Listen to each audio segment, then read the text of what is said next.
There's a sheen on this water, and the sheen is from the particles falling out of the air column from the climate engineers, and you can see a rainbow tint on this water. And we've tested this film on the surface before, and it's not pollen, it's heavy metals, which is sickening and extremely disturbing. This is Dane Wigington with geoengineeringwatch.org. Another installment of Into the Wild. And this one, a bit upbeat. Against all odds. There's an oasis of life here in the forest that's dead and drying in the worst drought in over 1,200 years, based on paleo data. That's the official conclusion. Actual data appears it's worse than even that. But against the odds, a very dry and ready to ignite forest, there's this oasis.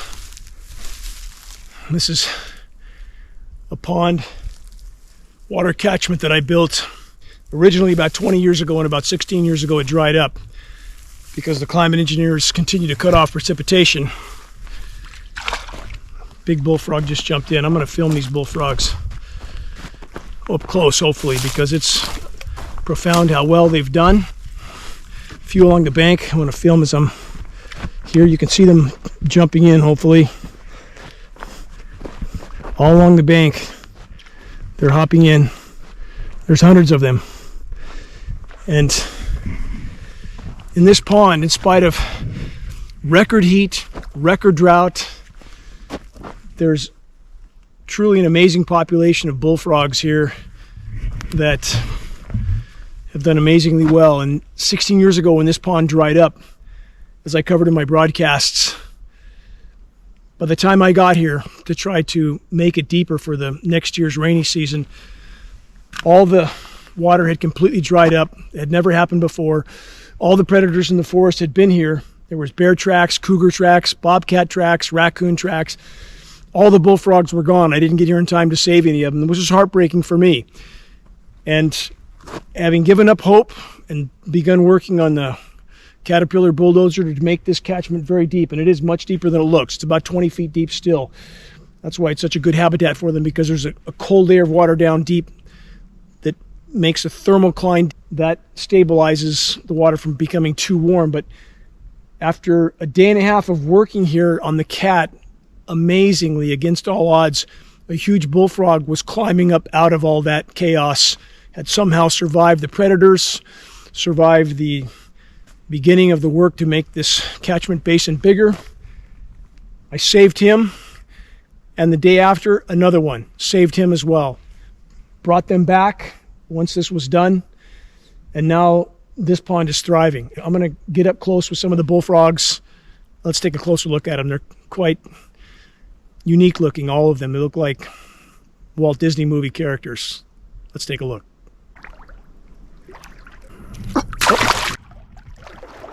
Are such characters here. Not only it's hard to find them in the daytime sitting around like this, but in this particular spot, they've adopted particular habits. But they're quite characters. I swim with them often here. Let's see how many more we can find.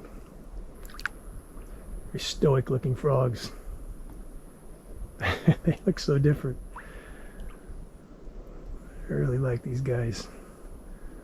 They're my buddies. Really an oasis of life here. Defied all the odds. He's a little more calm. This is their own little paradise. And they all look a bit different. But they like their home here. Those are mosquito fish jumping in and out here that I put here. And a couple little frogs I see right there by the big one. Barely see their little heads sticking up there. These are really unique. They're characters. Yeah, how's that for a character? There's my buddy, Mr. Frog. A little too close. Let's see how many more we find. When I built the pond, I left plenty of cover for them on the bank. Pond's already down about 8 feet because we had a rainless winter. Had a few rains in the spring, but even with that, this is a safe habitat for them. No troubles. They're doing so well here. Another big character there. I see him.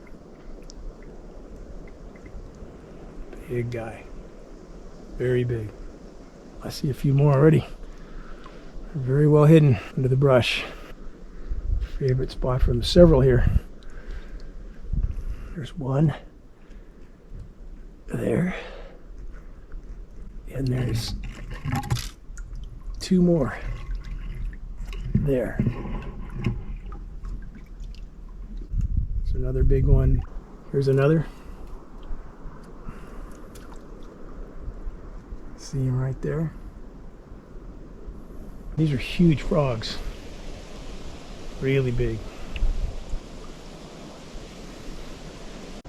Quite a stoic creature.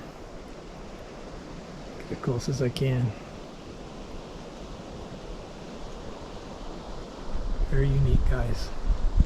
I'm trying to maneuver around the underwater brush, which I leave as well. Again, provides cover for the tadpoles, the bullfrog, pollywogs.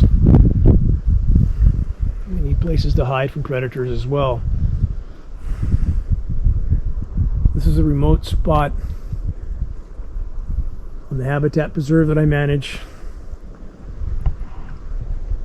The deer come here at night, bears as well. And here's another one. See him right through the sticks. And then he's got a friend that just left too. There he is. Our stoic friend. Safe and sound.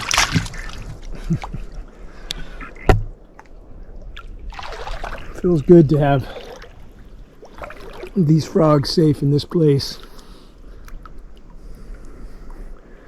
There's a film visible on the pond, and that's not just pollen. It has a sheen to it at times. We've tested this film before, state certified lab. Climate engineering elements are in that film, which is very unfortunate for the inhabitants here, but they're still doing well. There's 3 more here, 3 more big ones, and these are the only ones I can get at and see. Here's one.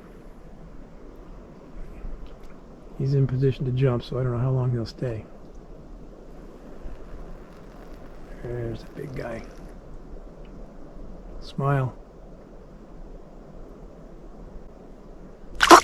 Oh! He took off. Here's 2 under the log. See him right there. And here's one more on his log perch. There he goes. Yeah, they're doing very well here. Back up out of the water from taking a closer look at my frog friends in this body of water that I call Lost Lake, in a water catchment that I first made 20 years ago. But they're surviving here very well, though they are the exception. The forest as a whole here and so many locations around the globe is dying by the day. Single greatest causal factor is climate engineering, and that is not to deny all other sources of anthropogenic damage to the planet, i.e. human-caused damage. We've been horrible stewards of the planet, but the single most destructive human activity of all is climate engineering, which is the greatest and most immediate threat we collectively face short of nuclear cataclysm.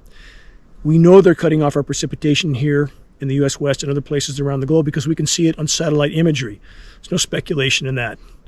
We have the entire climate science community continuing to betray the human race and the entire web of life by their denial of what we can so clearly see in our skies on most days. And this day is an exception. We have natural cumulus clouds, no jet aircraft, and that is the exception.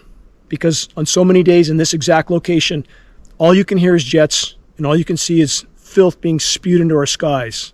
That's an intolerable way to live, and we won't live much longer if this kind of intervention in the planet's life support systems is allowed to continue. If we have any chance of stopping it, it's up to us, all of us, each of us. All of us are in a position to do something. Sharing credible data from a credible source, geoengineeringwatch.org strives to be that source. We are non-political. We simply want to preserve what's left of the planet's life support systems. Share links from the homepage of geoengineeringwatch.org with sites, sources, agricultural groups, environmental groups, the so-called science community, which needs to find their courage, band together and stand up to tell the truth, and forego their paychecks and pensions, which won't mean anything for much longer. We are running out of time rapidly. Please share credible data from a credible source. We must reach a critical mass of awareness. That is the first and most important leap we can make in the right direction.